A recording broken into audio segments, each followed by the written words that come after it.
The story starts in 1965 with Rosemary and her husband, Guy Woodhouse, starting a new chapter in their lives in an old and creepy New York apartment building called the Bramford.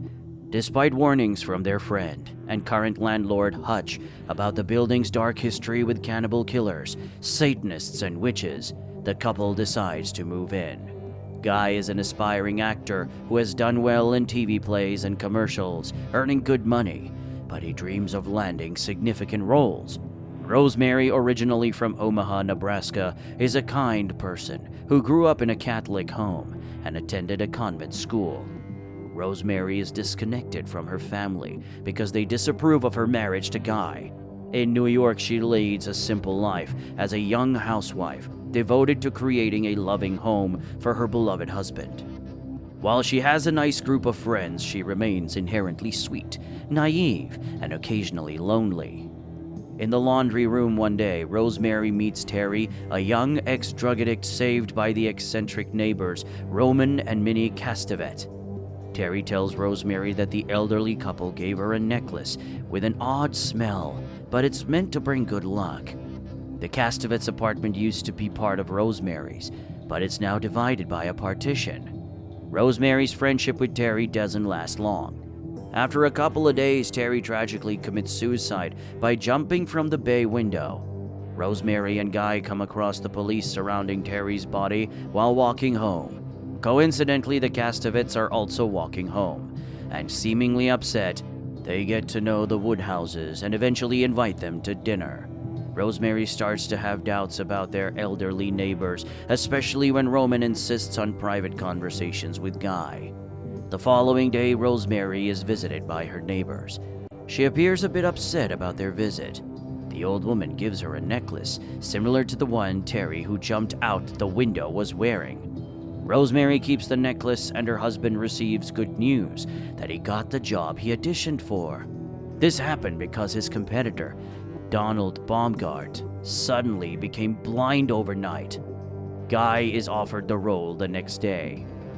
Rosemary later talks to Hutch, expressing her concern about her husband being absent from home. However, when she returns home, he apologizes and expresses his desire to start a family with her. They celebrate their decision to have a child with a romantic dinner. On that night, Minnie visits with chocolate mousse, which she amusingly calls Mouse. Rosemary notices a chalky taste, but when she mentions it, Guy gets angry over her ingratitude. Despite her discomfort, she eats some of it and secretly hides the rest in her napkin. Suddenly feeling dizzy after dinner, Rosemary faints and has a strange dream. She floats on a mattress in the sea, visits a cruise ship with the Kennedys, has her wedding ring removed, is taken through the Sistine Chapel, and then she's back on the cruise ship naked. The dream turns into a nightmare when she finds herself surrounded by naked elderly people, a statue of a bearded man staring at her, and two men tying her to a bed, and then something that seems inhuman violently assaults her. Distressed, she exclaims, "This is no dream."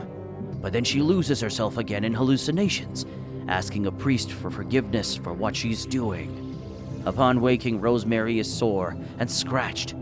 Guy apologizes for being intimate with her while she was unconscious. Rosemary is upset, but the planned baby night turns out to be successful. Dr. Cece Hill, recommended by her friend Elise Dunstan, confirms her pregnancy.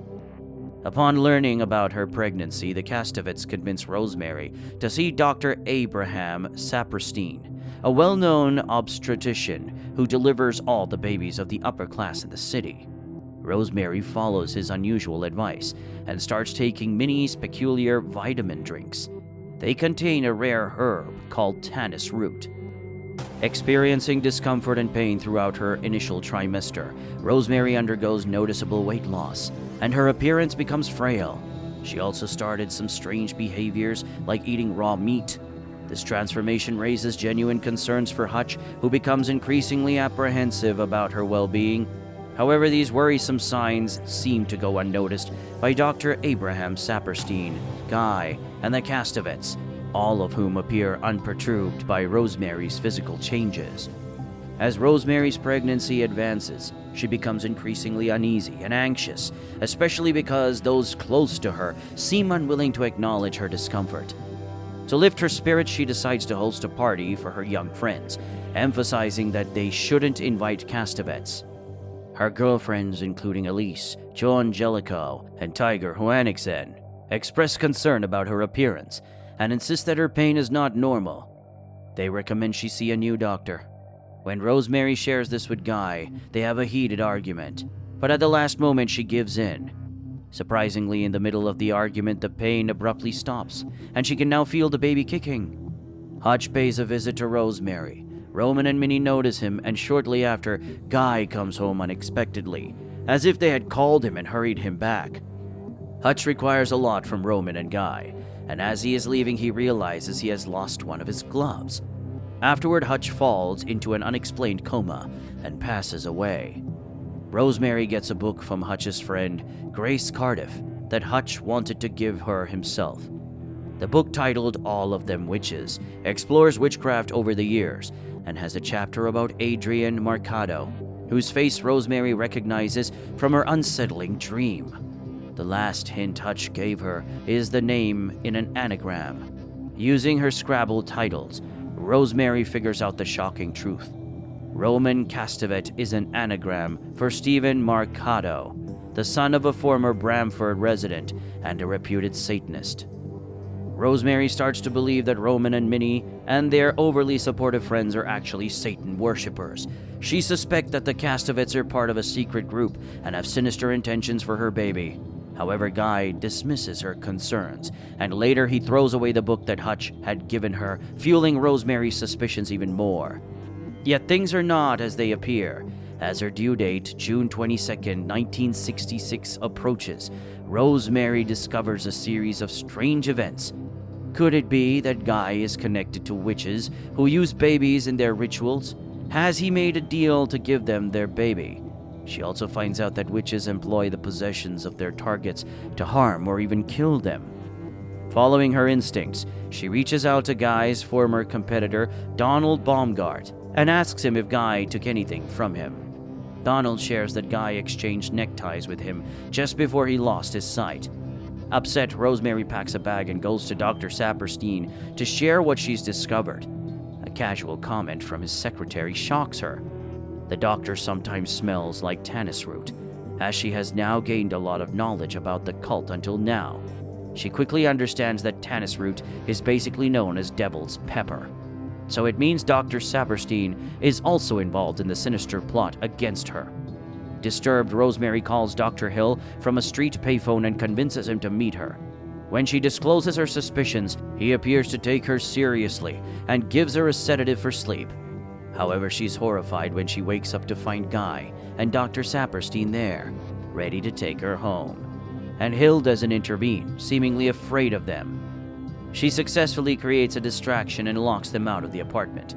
But before she can seek assistance, Guy and the others mysteriously appear inside, having found another way in. Rosemary attempts to resist them, but suddenly she starts going into labor. They overpower her, forcing her onto the bed, and Saperstein injects her with a sedative. Upon waking, Guy informs her that she has given birth to a healthy baby boy. However, later Saperstein delivers the devastating news that the baby has died. She hears a baby crying through the apartment walls. She becomes convinced that they have taken the baby and fears they intend to sacrifice it as part of their ritual. One night, Rosemary takes away the tables from the closet, previously hidden by the wardrobe. She discovers a connection to the neighbor's apartment. This discovery explains how intruders gained access to her apartment. Armed with a knife, Rosemary ventures into the adjoining apartment. There she encounters a collection of dark paintings and a group of people gathered for tea around a crib, draped in a black veil. Surprisingly, her husband and the supposed absent neighbors are present. Amid the watchful eyes of everyone, Rosemary approaches the crib and is overwhelmed with shock upon seeing her baby. She exclaims that the infant's eyes are very strange. The elderly sorcerer reveals that the baby inherited his father's eyes. In other words, the eyes of the devil.